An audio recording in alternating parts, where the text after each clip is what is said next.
AI use गरेर कसरी आफ्नो मेन्टल हेल्थ इम्प्रुभ गर्ने त 3 वटा प्र्याक्टिकल टिप्सको लागि पुरै भिडियो हेर्नु होला। Hello and welcome to the episode 14 of the mental detox series. अघिल्लो एपिसोडमा हामीले एआई एन्जाइटीको बारेमा कुरा गरेका थियौं र अब एआई सँग डराएर होइन, एआई युज गरेर आफ्नो मेन्टल हेल्थ इम्प्रुभ गर्ने टिप्सहरू सिक्नेछौं।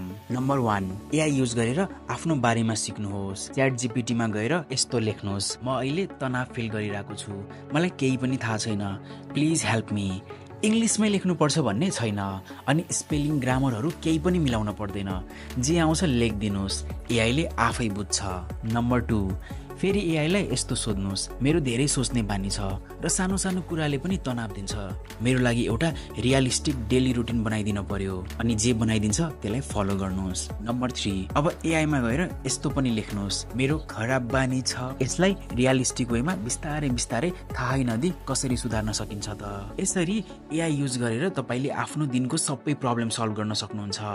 अनि यो 3 वटा प्रोम्प्टहरू आफ्नो साथीलाई पनि सिकाउनुहोस् र आफ्नो ग्रुपमा बाठो पल्टिनुहोस्। शेयर र फलो नि गरिदिनु ल।